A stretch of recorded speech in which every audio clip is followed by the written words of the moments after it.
Your time now, 7:23. You know what I don't like about communications companies, PR companies? They don't all do a bad job, by the way. I mean, some of them do a really good job. But generally speaking, when you run a public relations company, it is there to spin the positive, right? And I received such an email from a public relations company recently.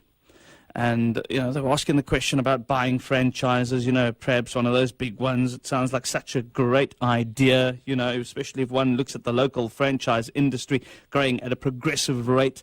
You know, and according to Franchise South Africa, the country currently boasts 400 at least franchise systems and approximately 23,000 franchise outlets. It's a fast-growing sector, presents an attractive investment opportunity for entrepreneurs, as purchasing a franchise can offer various benefits. What they don't tell you is that the National Empowerment Fund, for example, has had a couple of problems with people who buy into franchise and some of the restrictions attached to those. What they don't tell you is that you always have to be at that particular franchise in some of the cases, which certainly restricts people. And, you know, some of those franchises won't allow you to allow a trusted family member to stay in its place, etc., etc., etc. Then there's the capital outlay for a brand which they claim is well developed. Now, when you're talking about the Nando's, yes, absolutely. When you're talking about a Spur, yes, absolutely. Those are the bigger brands. But what about the Johnny-come-latelys? They've started these franchises. We've been around for 3 years. Oh, it's wonderful. You should buy in. This brand's been established since 1800, yet the experience at some of these brands are different as well. So is it really such a good idea to buy into a franchise? This is why I've invited Jeremy Lang, who's the Regional General Manager for Business Partners Limited, to join us. Jeremy, good having you on the show. Morning, hi. Good morning. And I also have Danie Strachan, and he's a partner at Adams and Adams Law Firm. Morning. I wouldn't want to cross swords with Adams and Adams at some stage. Anyway, Danie, great having you on the show. Jeremy Lang, Business Partners Limited. When it comes to franchisees and franchisors, I mean, it's something that you guys are generally in favour of, active in. But there are some concerns that I've raised. I mean, how do you respond to those? Yeah, a lot of it goes around the relationship that's really dictated in terms of the franchise agreement. Now, one must understand that if you enter into a franchise arrangement, that you're going to be governed by certain rules and regulations dictated in the franchise agreement. Now, if you are not one that would like to be controlled via those guidelines, then be careful and read the franchise agreement in great detail. And my advice certainly is get legal advice, that you understand your rights, first of all, and certainly your obligations in terms of this franchise. Sure. I mean, listen, with the bigger franchise, I'm not knocking all franchises. If you have a big brand and, you know, you literally print money with a Nando's, for example, that's perfectly fine. And it's also all about positioning as well. You get the right place, you get the right position, you're printing money. But the smaller franchises, now, those are the ones that are of concern. People maybe over a 2-3 year period believes that they've built enough brand strength to be able to franchise it, but doesn't always pan out that way, Jeremy.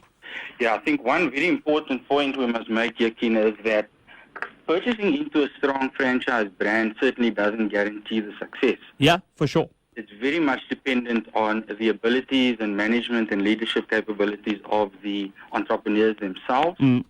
But one very important, you can mitigate a lot of these risks by doing a little bit of homework before purchasing into the franchise. Yeah. And one of these certainly are speaking to current franchisees in the system.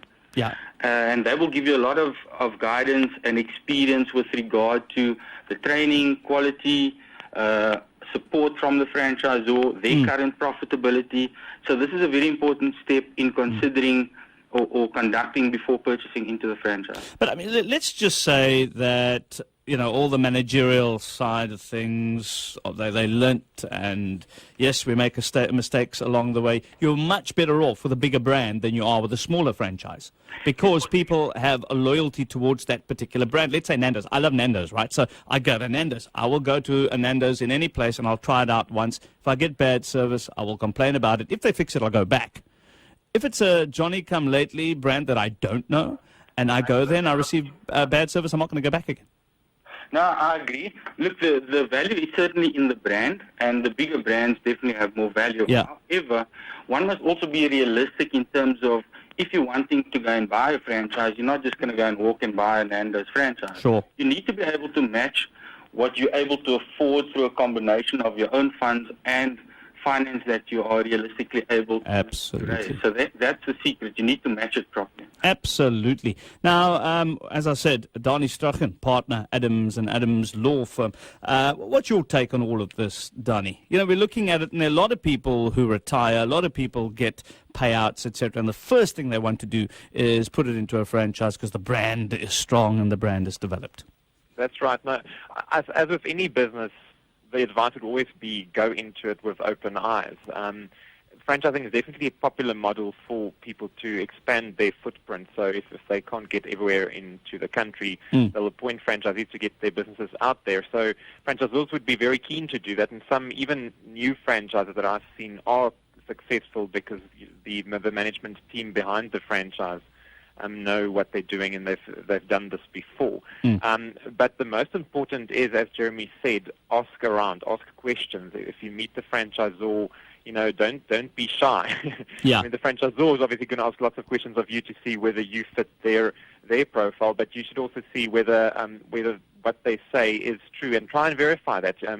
Actually, in terms of the CPA, the franchisor is supposed to give you a disclosure document which must contain certain key things. And Yes. one of those is a list of existing franchisees and their contact details. And the Consumer Protection Act actually says that the disclosure document must have a statement which says that you are allowed to contact the existing franchisees to speak to them. So speak to them and find out what their experience is. One of the biggest complaints that I normally get from franchisees is that they're not getting sufficient support from their franchisors, or actually that they're not getting enough bang for their buck, so to speak, because many franchisors paint this rosy picture and you pay R1 million to buy into the franchise, and then you still pay a monthly royalty fee that people often forget about.